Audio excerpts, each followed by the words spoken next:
I've been studying the voice for over a decade because I didn't know how to use it. And I think I had a lot of constriction because your voice is your soul. Like everyone's voice is truly unique, and it is the sound manifestation of your spirit.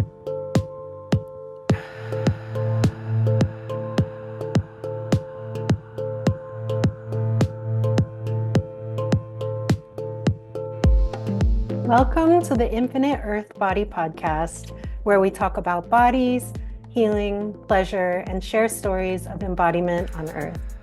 I'm your host, Maya, and I'd like to start by taking a few moments to ground, root into our connection to the Earth, call in the support of our most benevolent ancestors and guides, and set the intention for this shared space of connection to be dedicated to the liberation of all beings.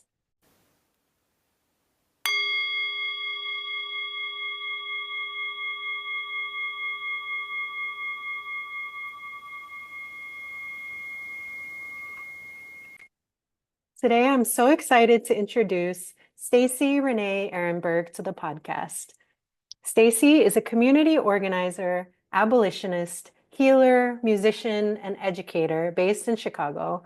She was a co-founder and practitioner at Sage Community Health Collective, a healing justice project that provided sliding scale, trauma-informed, harm reductionist, holistic, preventative healthcare, and access to healing practices for all. At Sage, Stacy's healing practice was a mixture of Tui Na, which is Chinese massage that includes stretching, pulling, and acupressure, shiatsu meridian therapy, and reiki. Stacy believes that our individual healing processes are deeply connected to collective liberation. These days, her healing modality has transformed, and she uses somatic voice work to support and promote self-love. She also facilitates peace circles and restorative processes for community organizations. And Stacy has been such an important part of my own healing journey, and I've been so grateful for our friendship of over a decade. Stacy, welcome to the Infinite Earth Body Podcast. Hi, thanks for having me. So, how is your body feeling today? Oh, I think it's a universe of complexity. So,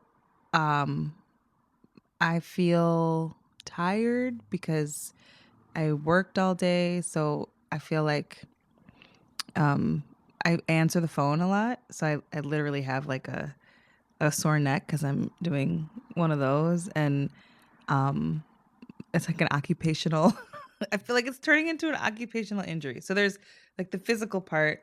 But I also feel strange in this current moment because there's lights and I'm trying to act natural because I am just sitting down with my friend, my longtime friend, and then so there's a little bit of like butterflies in the stomach, like how's this gonna go, and what should I share, and that whenever I get nervous, I get a slight stomach ache, and yeah, it shows up in like before shows because we played music together for over a decade, and I always have to poop before a show. Always. It doesn't matter if I have had nothing to eat, and I actually try to like eat light if I know I have a show because it's like a ritual at this point. It's like some people breathe, I take a shit. I didn't know that. Yeah. Something new. I can't control it. It's like I get to the gig and immediately I'm like, where's the bathroom? Is there private space? Is it a private one? Like, who's there? And I try to do it before everybody else has to use it, It's just like trying to be respectful because I know it's going to be a big one. And it always feels like an actual I am emptying my bowels. Like my body just is having a full on release, or I don't know if it's a release, but it's some sort of what is it? Sympathetic nervous system trying to regulate. It's trying to regulate, and so it's through the digestive system for me. Yeah. Wow, I had no idea. Yeah. It's kind of stressful, but I guess, like you said, part of your ritual. I've accepted it. Yeah. I have accepted it at this point. It's like I always take a shit, and then afterwards I try to have like one nice glass of cold like whiskey. If I can, or something. It's like just a couple of sips. And that's how I have regulated my nerves. Do you need a bathroom break or whiskey right now? No, I'm okay. Maybe after the interview. So what does your body desire most right now? My body has been desiring sleep big time. I recently started going to an acupuncturist again, and they said I had a yin deficiency, and that one of the remedies is to rest. And ever since I've been on this herbal regimen, I have been having super deep sleep, very intense dreams, and like sleeping a lot. And I think, yeah, it's like my parasympathetic rest and digest is, I think, being nurtured right now, and I'm encouraging myself to just accept that, because I think I have a really stressful day job right now, which is still connected to healing and political work, healing justice in a way. It's like a roundabout way, because I work for the government at a radical alderman's office, and I really like my work, but I'm fielding calls from people who are in distress and Karens who are also in distress. I probably need to regulate their fucking nervous system too. And so I have to really dig deep into grounding myself, and and I don't rest enough. Like, I ground myself in singing also helps me a lot, but in order to sing, I'm always self-soothing with singing, always. Humming, making stuff up, always. I also like to sing in community, and that has been giving me the vibration that creates in my body and in my spirit is really beautiful. It also requires energy to go out and be social and be with others. And it doesn't ever feel stressful, but it's just like, it's still, it's energy. So, so I've been giving myself grace to rest. I've been sleeping in a lot more, sleeping later, coming home, stuff like that. I'm glad you've been getting deeper rest and more rest. It's so hard to, even as much as I value rest, like I still will sometimes shame myself for resting too much or being like internalized capitalism of like, oh, you're not being productive enough, you're not doing enough. Yeah. So yeah, it's a constant reminder for myself to keep saying that rest is really important. Mm-hmm.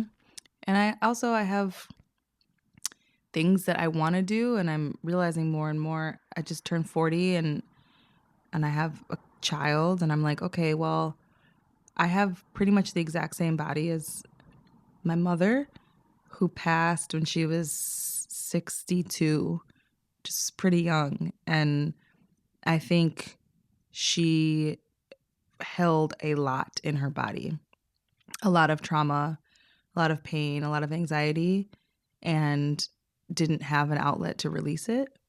She was a woman of faith. Like, she was deeply spiritual. So she did go to church. She did have community, but the somatic connection, I think, was a little bit disconnected. And she had gallbladder cancer. And, and like some systems of like Eastern medicine, the gallbladder has a physical but also spiritual component, and it's connected to the liver, anger, and shame and pain, decision making. I think there is a lot that was being held on to.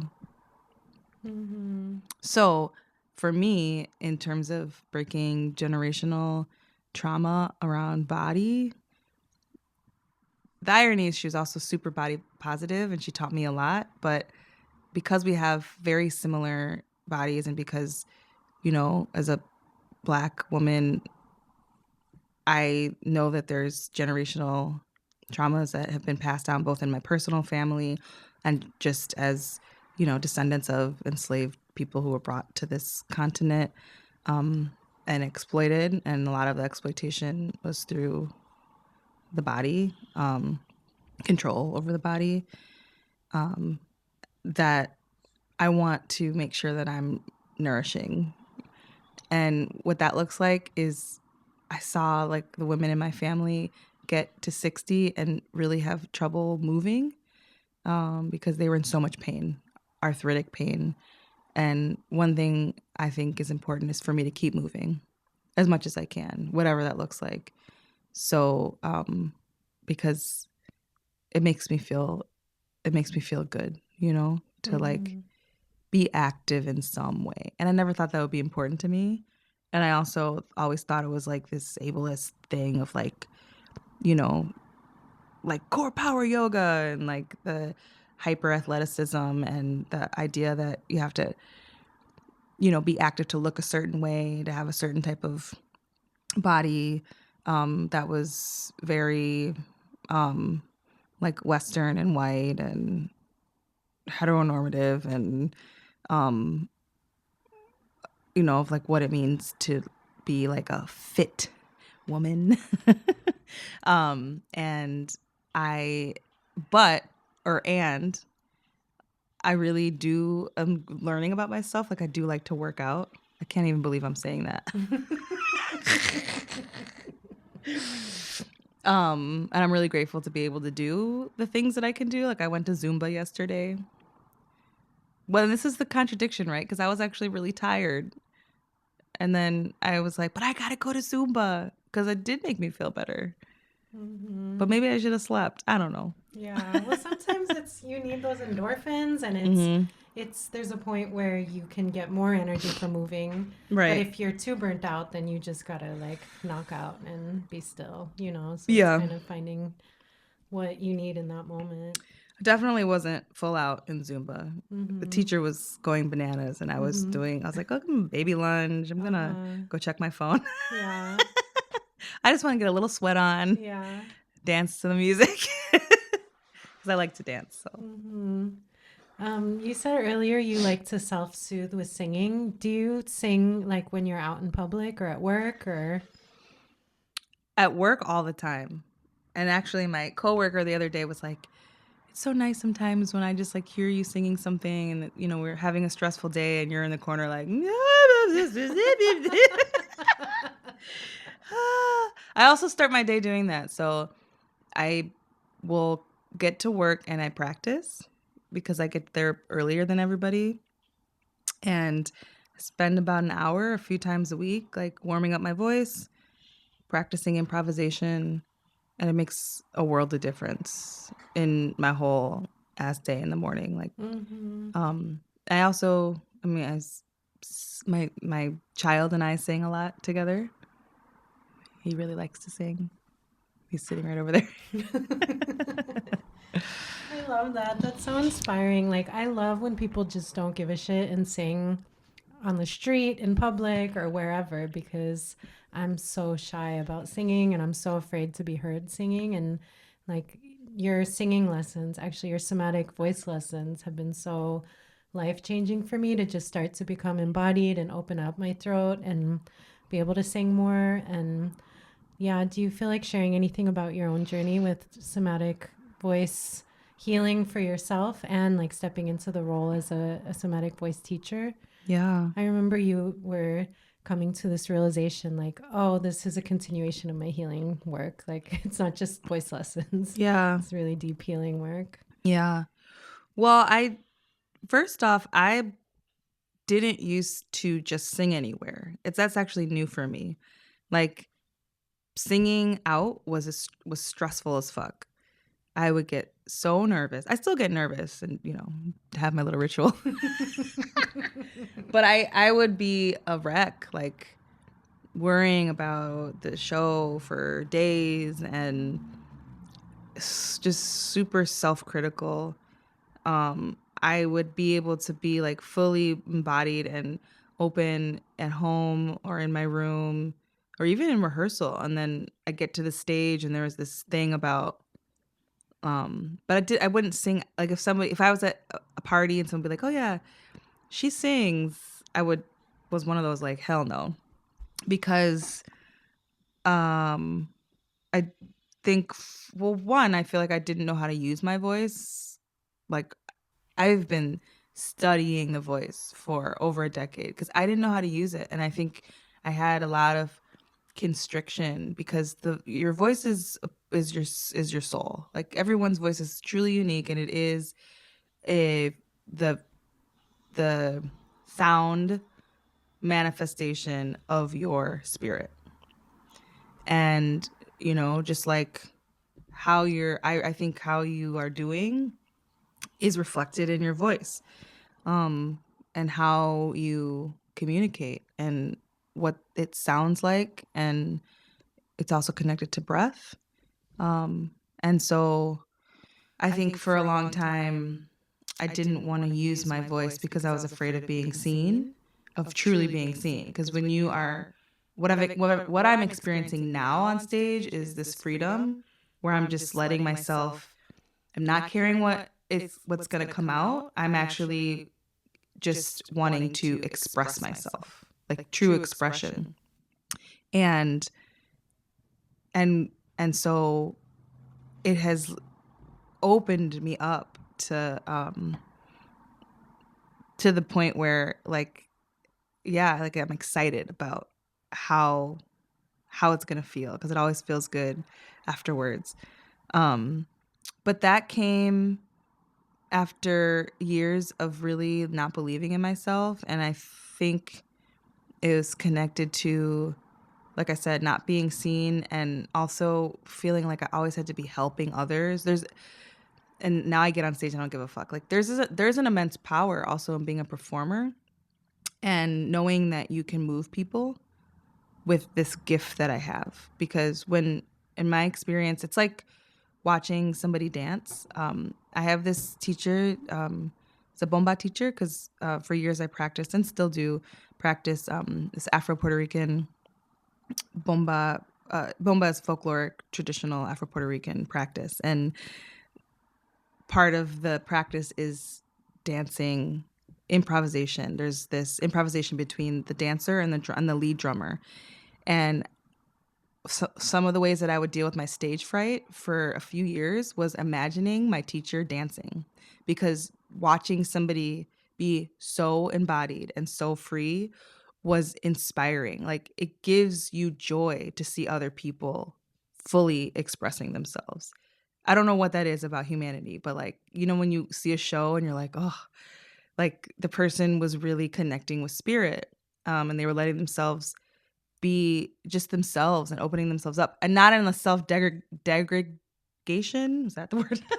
Or a self-deprecating way, like it's just raw and open. So I think I felt this tremendous responsibility for people, and it's something that's a part of my personality. I don't know if you call it empathy, or I don't know, maybe you could psychoanalyze me later, but even from a from people pleasing, yes, from a little kid, like I want to take care of people, I want people to like me, and I'm a helper. I'm a little helper. I help my parents, I help my family, I help my friends. I don't think about myself. So when I remember in college, and people have always been like, your voice, it moves me. And I would be like, that's too much responsibility, because it's so personal. Like something that was so personal, it was so much for me. Like I don't want that to be for you. And then I realized it can be both. You don't have to do anything, like you just have to be, you don't have to take care of the audience. they're going to be on their own journey. You just do you, you know? I remember in college, I did a show. It was improv. And it's interesting because that's been a part of my journey, I think, also towards sound and somatic healing is through studying improv deeper. But in college, I didn't know I was going to be studying improvisation. I just like jazz. So I did a couple jazz songs, and I had my friends get together for my senior show. And we did what we called vocal tonal freestyle or some shit, where we just would jam in like a really we would just be really silly, making noises. Sometimes it was melodic, sometimes it wasn't, sometimes it was, I mean, it was just whatever. Really free, like free jazz vocal improv. Imagine. It was fun. I don't know if it sounded good. I have to look at that old VHS tape.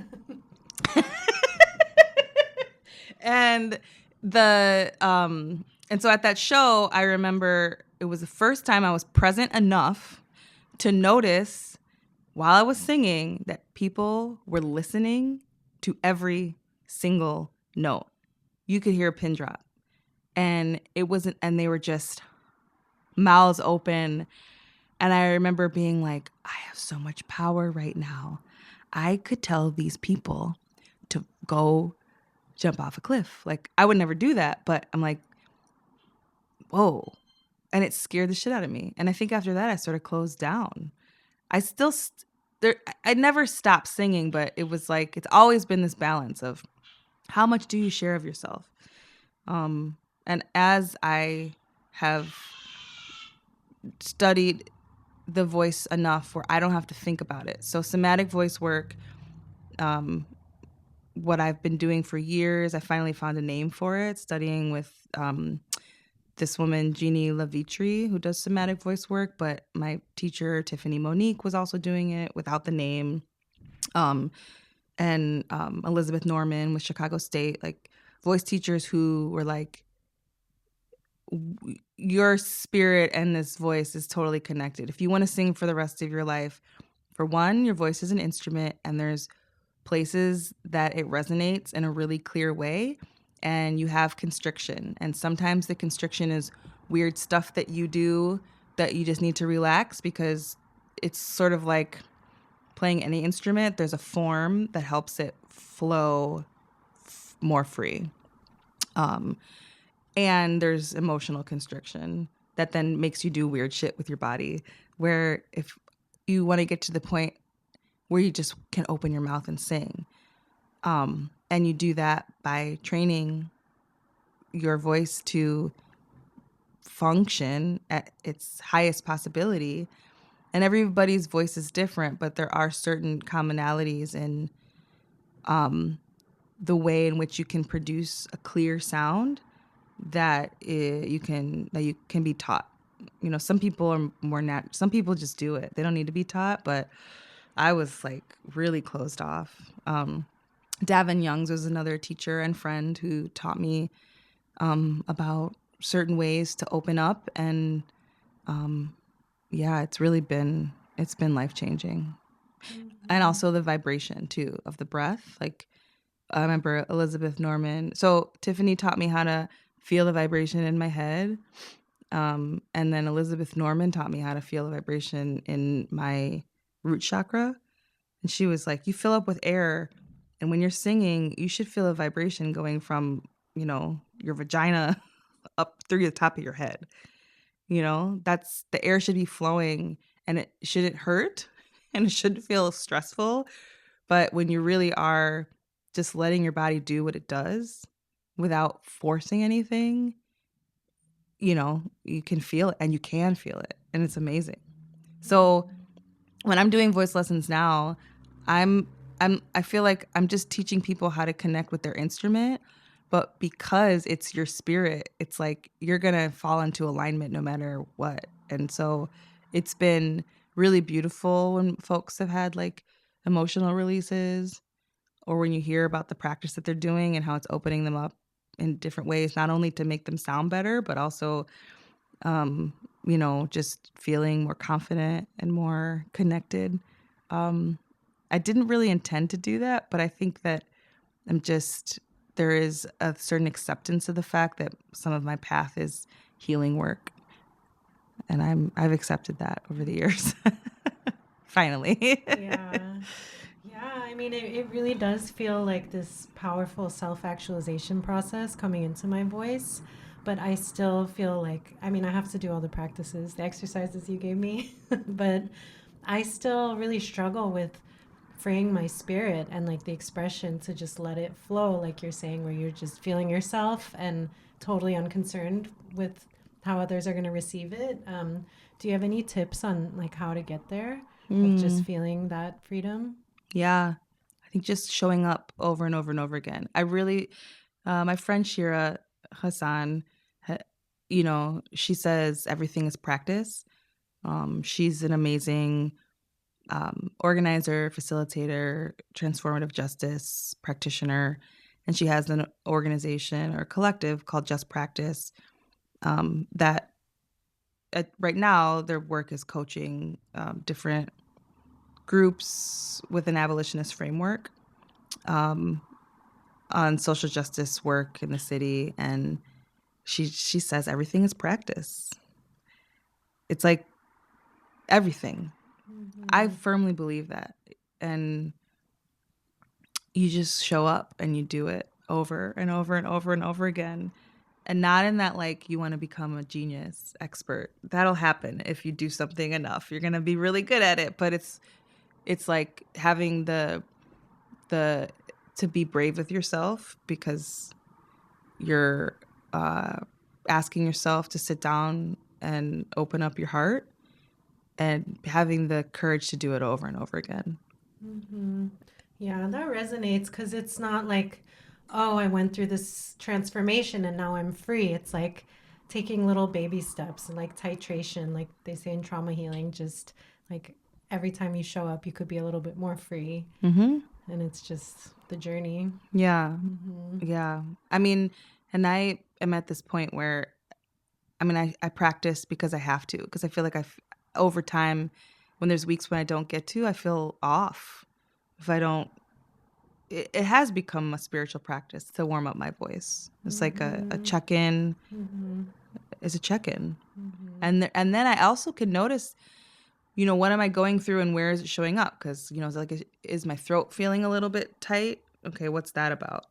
Am I not able to connect to a certain um, register or produce a sound that was feeling more free? It's feeling a little constricted. What's going on?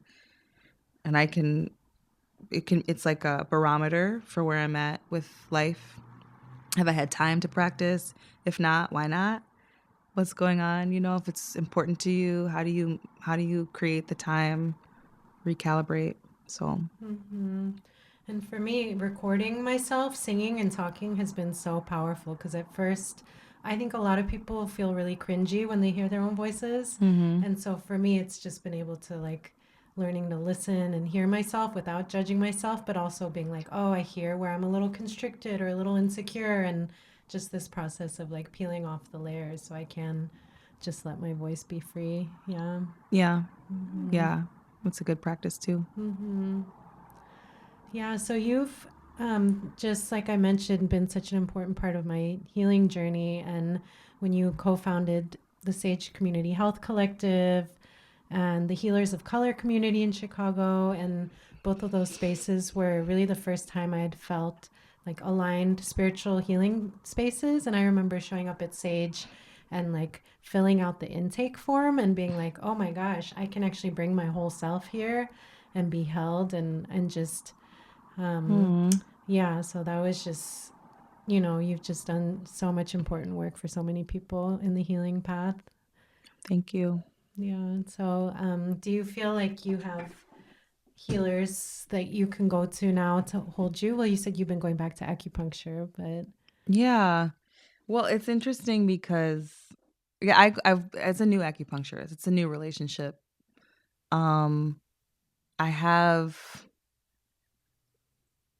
so I've been going to these dance classes called Nia, and that has been healing. Um, I think my new vocal improv group we have every other week, they're not practitioners that are not working on each other, but there is this really cute womb-like situation where we're not performing. We get together and we practice. We practice vocal improv, and it has been like so cathartic and so beautiful. So that's been yeah, I guess we're all like healing each other. And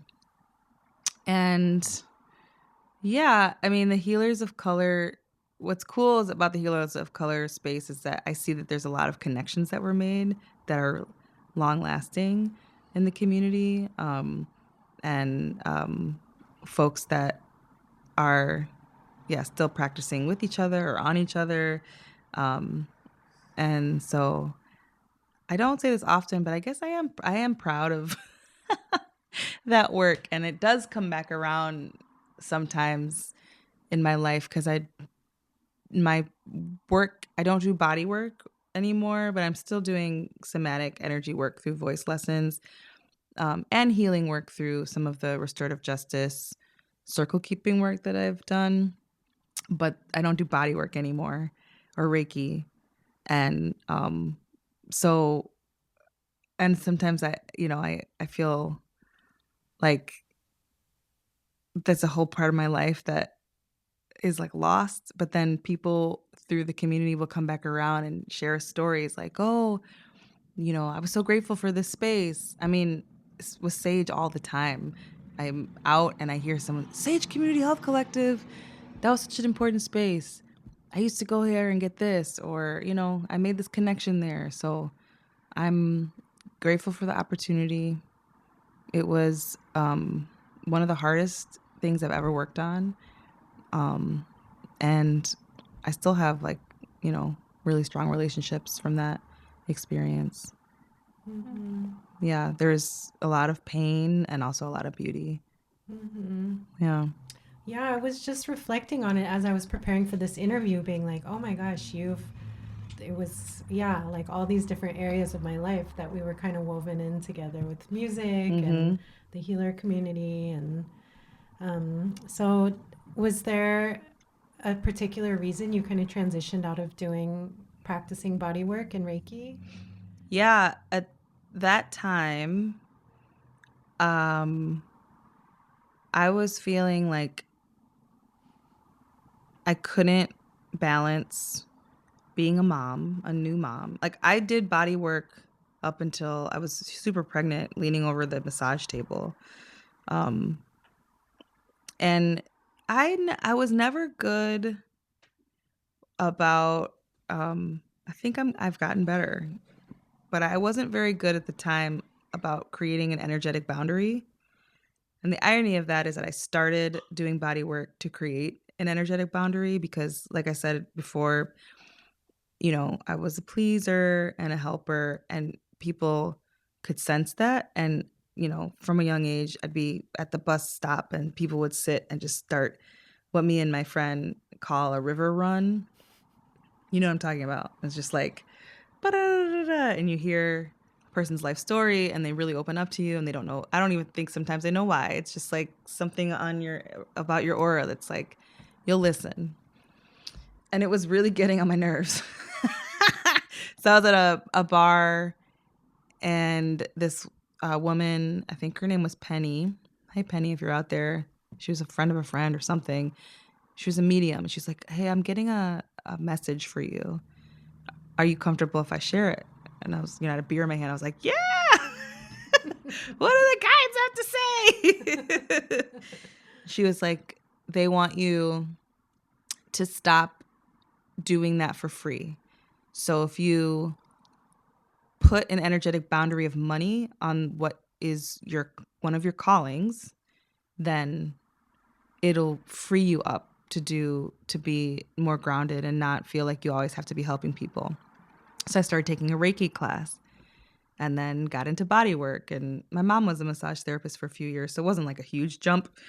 Um, I so I started doing that work, and it was really hard for me energetically to shake off when I was connecting with someone else's energy and they were shedding things, I used to pick that shit up. And I tried lots of different things. Like I would put salt under the table. I would ground beforehand. I would spray things.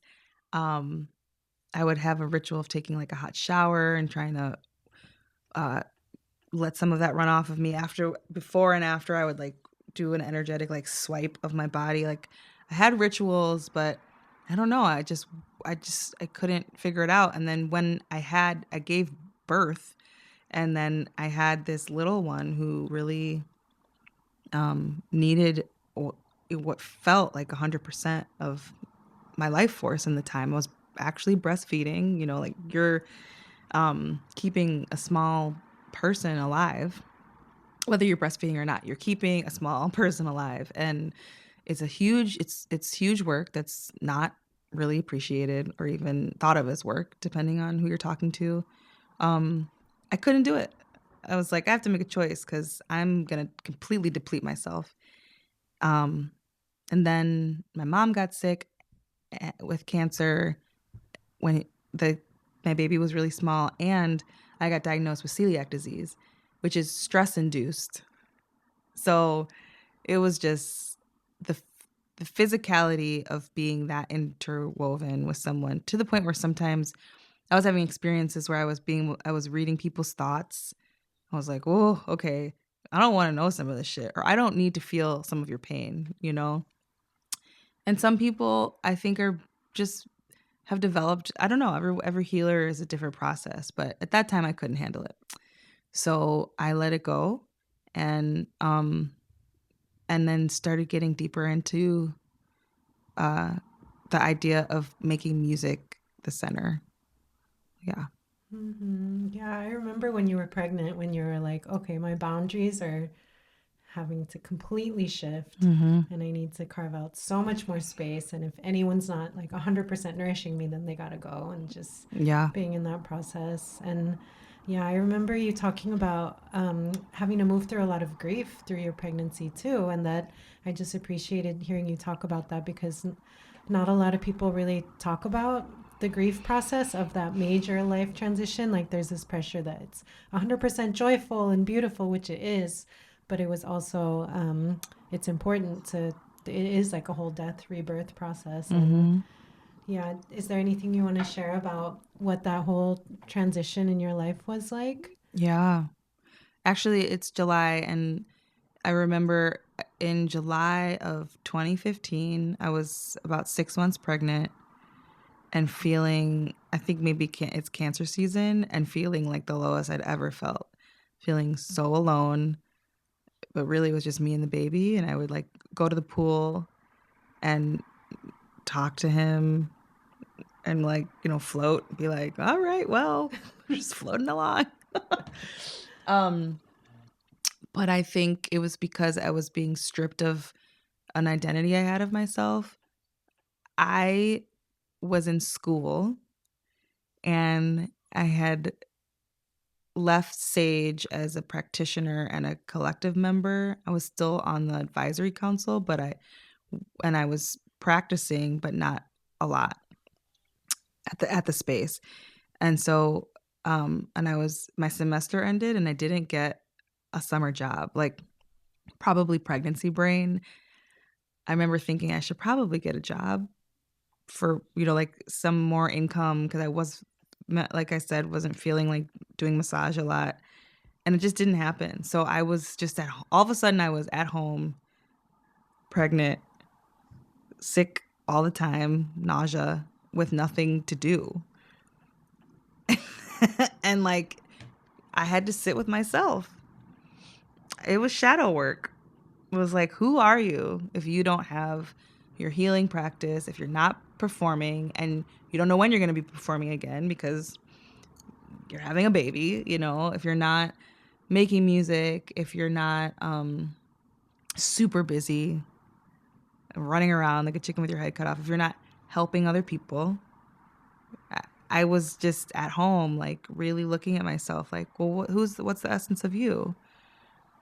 And it was really painful. And I just remember feeling really depressed. Like, what happens now? Okay, like I'm going to become a mom. What does that mean? Do I get to reclaim those other spaces, those other identities? Do those go away? And I mean, what happens is that they just transform because you're changing and that's the only constant, right? Like, and I feel like I have regained some of those old things, old identities, and also left some of that shit behind. Um, and I spent a lot of time in nature, in water, and in the forest.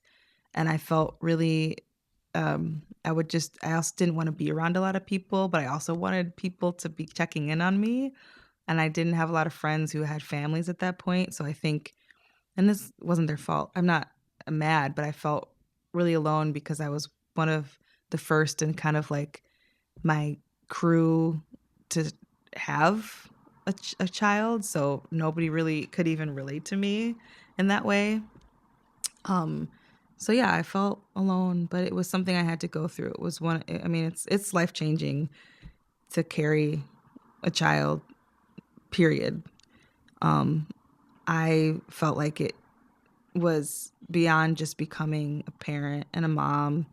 It was like help me do some really deep dive into who I was as a person. And at the end of the day, I do have this like an essence of who I am that I need to trust. And, um, and it is beyond anything that you do, like career or anything that you produce. You do just have to be, you are enough just being who you are in the world. And all the things get in the way. Capitalism, vomit, it fucks us up. Mm-hmm. Mm-hmm. Yeah, so when you got pregnant, I just, yeah, so as I stepped into becoming a fertility awareness educator, like I just reflected on you were one of the first people I taught about cycle tracking. And when I first learned about it, I was like, oh my God, I have to tell everyone. This is so important. People need to know. And we had our weekly gig, and you were like, okay, I want to learn. And so I brought the book and like taught you about cycle tracking. And so, do you feel like sharing anything about your journey with tracking your cycle for contraception to start, and then when you got pregnant? Yeah. That was, I'm so grateful for you for so many reasons, but that was another life changing. The gig was amazing. Like I made a lifelong friend and learned a lot about myself as a musician, blah, blah, blah. But also, we used to, like every week after the gig, we would sit there, eat steak salads. It's like the only good thing on the menu that you could eat every week, and talk about our bodies and like body autonomy and body positivity. And you brought the book to the restaurant.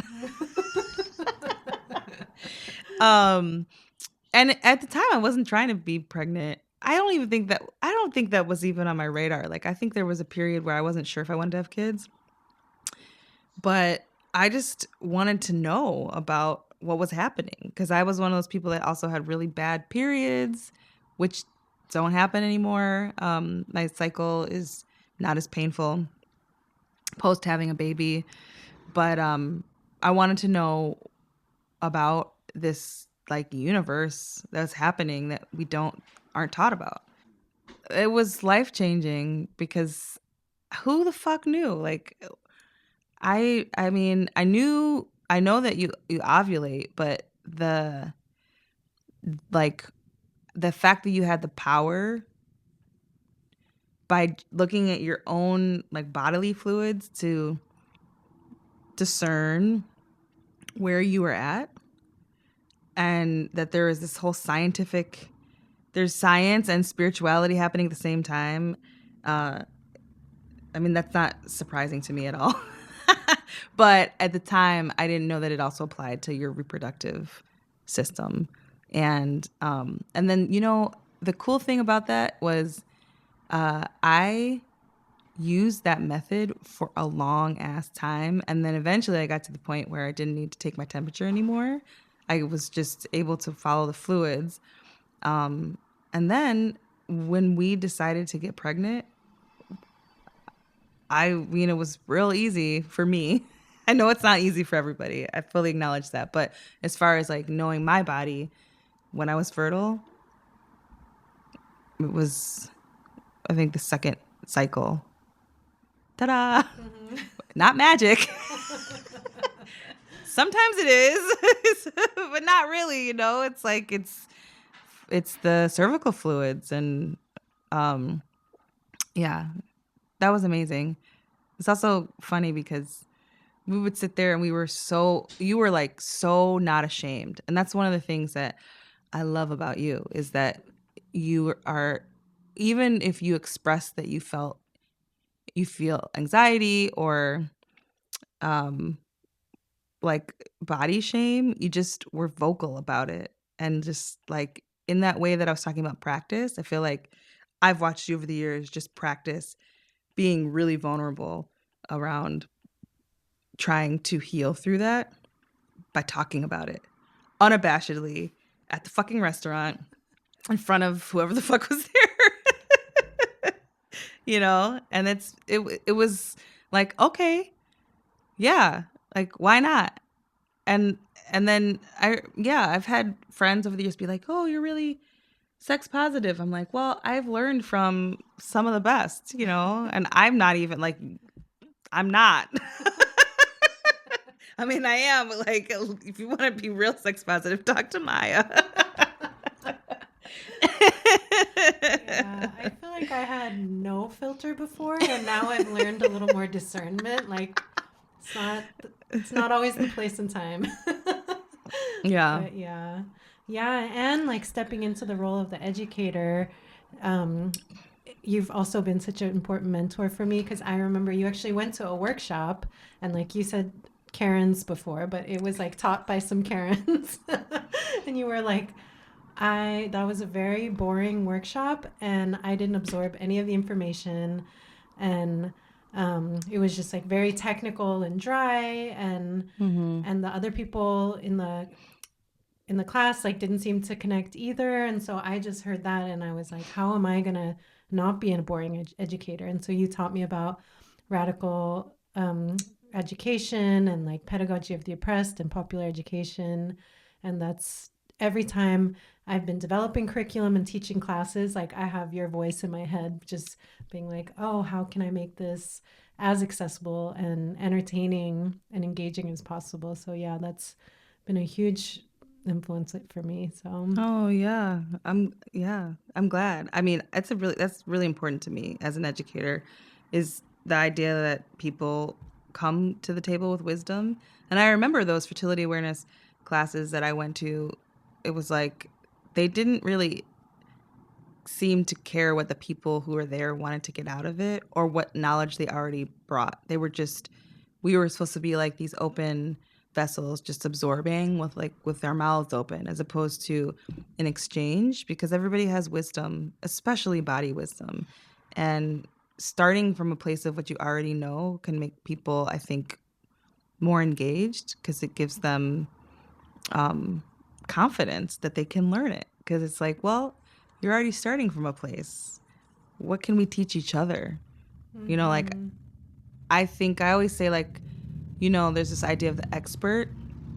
It's not that the person has expertise that are more than anybody. It's that the person just has experience and you can gain experience too. But you start, especially with something like fertility awareness, you know your body. And if you aren't as fully embodied, you can learn, like a practice, but even being able to like recognize that you don't feel connected is a form of embodiment. Everybody has their own unique experience living in the vessel that they have, and you have to honor that. And so, you know, I feel that way about anything that I'm teaching. And I think it's or asked to facilitate. I think it can be off-putting sometimes because it's not the way that we traditionally do education in this country. And sometimes you want to go to a person who knows a thing, and that's because they have experience, and that's totally valid. But I think with certain things, with many things, there's also a way to include include that person's expertise and lived experience along the way, you know. Yeah, and in Pedagogy of the Oppressed, it was like a pretty kind of academic read, Yeah. but I remember he calls it like the banking model of education, where you're just making deposits into the student and they're just like receiving. And so it's, yeah, I really have to check myself because I love sharing information so much that I can like be an info dumper. And so I'm always like, okay, make space for sharing stories and for people to share their own experiences. And it's, so yeah, I have to like dial myself back a lot from making too many deposits, like, or like the hierarchical education, like making space for everyone to talk. And I think it's a balance, you know, and yeah, I'm excited about your new course on Teachable because I've taken the first 4 lessons, I believe, and I loved it. And I loved how accessible it is, and also the framework of the seasons I think is extremely accessible. That could be translated into like different languages and stuff, you know, like we know seasons, even if it's generic, even if you live in a place where there aren't 4 seasons, you know, like, well, there are, but even if it's not as like delineated as, you know, winter, spring, fall, or summer, fall, there's still seasons, and there's seasons in your body, you know, and whether you're connected to them or not, you know, something's happening, you know, it's cycling through. So I think that's a really good metaphor. I guess about the cycle magic mini course, is there anything you want to share about your experience with menstrual cycle magic? Yeah, for a long time my cycle was in line with the full moon, and I felt like, oh, like that's some goddess shit right there. I don't know why, you know. I thought I was, and then it changed because I had unprotected sex and had to take Plan B, and I remember feeling like so much shame, and then but then through learning about fertility awareness and like just being kind to myself and knowing that the body can heal itself, it like over time got back to that. And I think that it wasn't just a physical thing, it was also like, yeah, I interrupted my cycle with Plan B, but then just the negative self-talk and, you know, shifting, it was shame around sex, like, oh, you had unprotected sex with somebody, which was a risk, but it's my risk and it's my choice. And I felt all that stuff that I would tell any young person now, like, not, you know, like I would encourage them to like love themselves. So I have to think about like, well, what would you say to somebody that, you know, was less experienced or younger or asking you for advice? You wouldn't tell them like, you should go home every night and beat yourself up about your bad choice. No, you know, you're going to say like, be kind to yourself. Like, we make mistakes. That's how you learn. So so some of the cycle magic for me was being kind to myself and getting back to the place where I was full moon goddess energy, whatever that means. And then also accepting that it changes and that it's going to change and that that's okay. Yeah, I thought it was amazing that you had such painful periods and then your pregnancy, you said, was like a reset for your cycle. Oh yeah, that was bizarre. I mean, I guess that's cycle magic. Yeah, I I used to get terrible periods. I was, would miss work sometimes, like heavy cycle, clotting, and then after the baby, it felt like my whole uterus had an enema, which kind of did.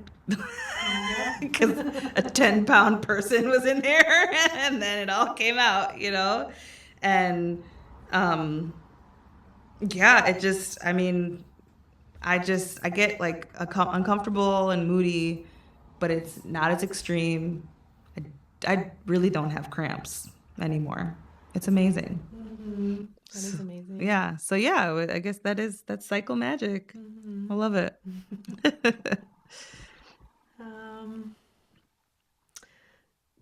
Yeah, you might have already answered this, but what are your favorite ways to pamper and nourish and care for your body?